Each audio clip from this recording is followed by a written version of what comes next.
Olá, pessoal! Essa será a nossa primeira aula sobre números complexos. Aqui vamos falar sobre a introdução dos números complexos. Na verdade, os números complexos eles nasceram de uma dúvida dos matemáticos e filósofos de antigamente. Quando eles tiveram várias dúvidas em resolver alguns tipos de questões e alguns procedimentos matemáticos, viram alguns impasses. E o principal impasse foi tentar resolver uma equação do segundo grau e não ter uma solução. Por quê? Quando chegou, no cálculo da raiz quadrada, como vocês já viram lá quando estudaram a equação do segundo grau, os matemáticos encontraram valores negativos dentro dessas raízes. Porque todo mundo sabe calcular uma raiz de um número positivo. Raiz de 9 é 3, raiz de 4 é 2, raiz de 16 é 4, raiz de 100 é 10. Então, esses são os números positivos e que têm sua raiz quadrada. Mas e números negativos? Porque quando eles foram tentar resolver certos cálculos, eles se depararam com raiz de menos 3, raiz de menos 16, raiz de menos 25. Então, eles não conseguiam resolver isso. Então, daí surgiu a teoria dos números complexos, em que o primeiro conceito que a gente vai ver é o conjunto dos números complexos. Conjunto dos números complexos, que ele é denominado pela letra C. E esse conjunto, ele é a parte do conjunto dos números reais. Lembram lá quando estudaram números reais? Que são os números naturais 1, 2, 3, 4, números negativos, menos 1, menos 3, raiz quadrada positiva, frações, números com vírgula, que são os números decimais. Então, isso tudo e muitos outros fazem parte do conjunto dos números reais, tá bom? Mas os números complexos, ele está à parte, porque são as raízes negativas. As raízes negativas, como raiz de menos 10, raiz de menos 100 e milhares de outras raízes. Então, isso tudo, os números complexos, eles estão incluídos à parte dos números reais. Então, é como diz aqui, conjunto à parte dos reais, contendo os números imaginários. Então, esses números que eu tanto falo são chamados de números imaginários. São eles que fazem parte do conjunto dos números complexos, tá bom? Então, vamos ver aqui esses conceitos listados aqui. Números imaginários, ou números complexos, assim eles podem ser chamados, são constituídos de duas partes. Parte real, chamada de RE, e parte imaginária, chamada de IM, certo? Então, sempre que vocês verem um número complexo, ele vai ter essas duas partes. Isso a gente vai ver mais à frente dessa aula. Um número complexo é representado pela letra Z. Isso. Geralmente, o número complexo vai ser Z igual a tanto. Então, esse Z, quando vocês virem, já vai estar indicando que ali é um número complexo. A parte real será um número real, certo? Um número qualquer. Então, ele vai ter essa contribuição dessa parte real, juntamente com a parte imaginária, será um número real com o incremento da unidade imaginária, que será a letra I, que não é um número real, é um número imaginário, é uma unidade imaginária criada para contribuir no número complexo.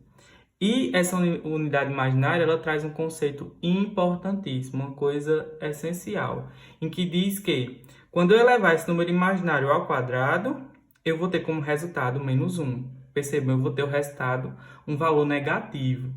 E vejam que, até onde nós conhecemos, um número, quando ele é elevado ao quadrado, ele não dá negativo, ele sempre resulta num número positivo. Isso a gente sabe pela questão dos expoentes. Por exemplo, se você tiver, vamos fazer aqui uma multiplicação, menos 2 ao quadrado.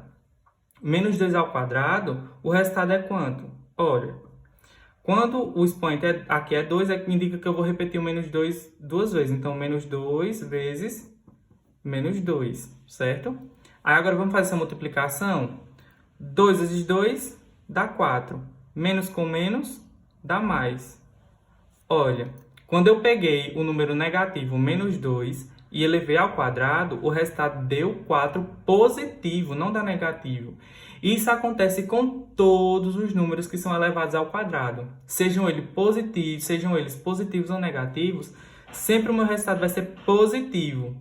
Então, nos números que a gente conhece, não tem como dar um valor negativo.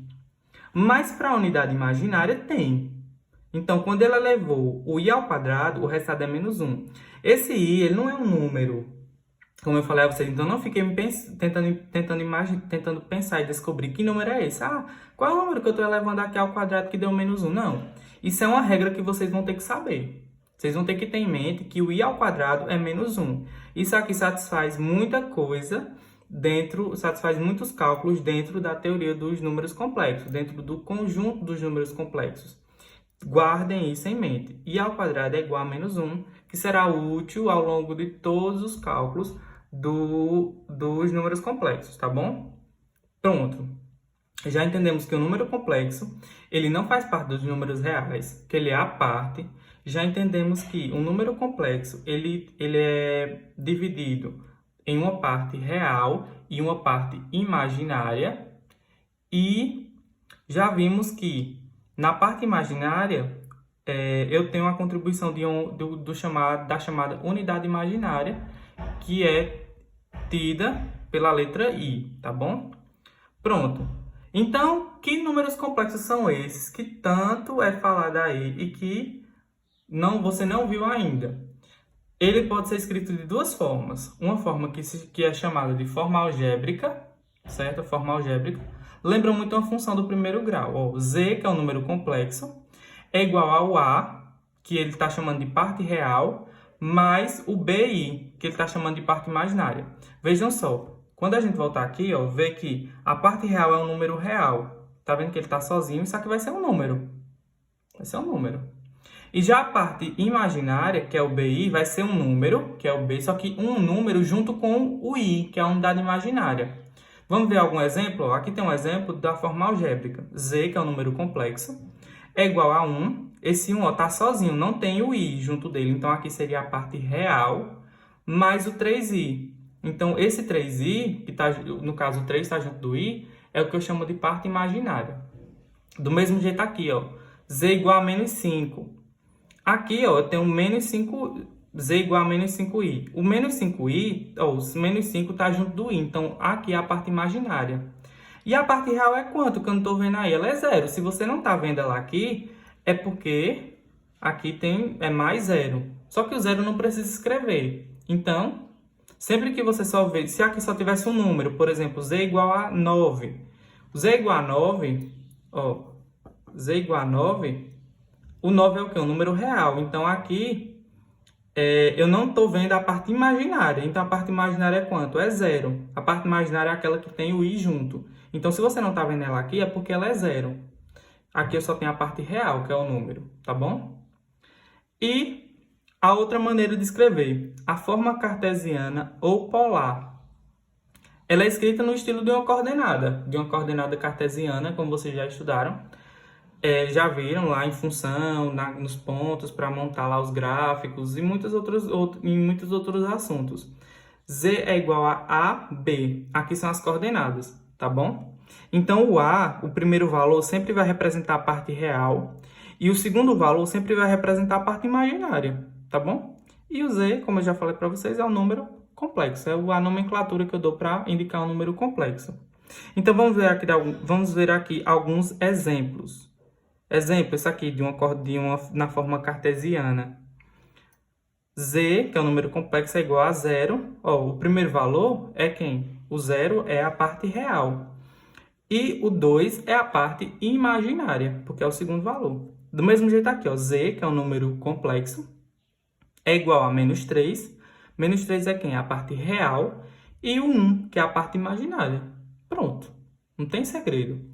Então, pessoal, essa foi aqui a nossa introdução sobre o que seriam números complexos. E nas próximas aulas a gente vai aprofundando cada vez mais nesse assunto. Então, se vocês tiverem alguma dúvida, deixem aí os comentários, curtam o vídeo e inscrevam no canal, tá, pessoal? Até a próxima aula.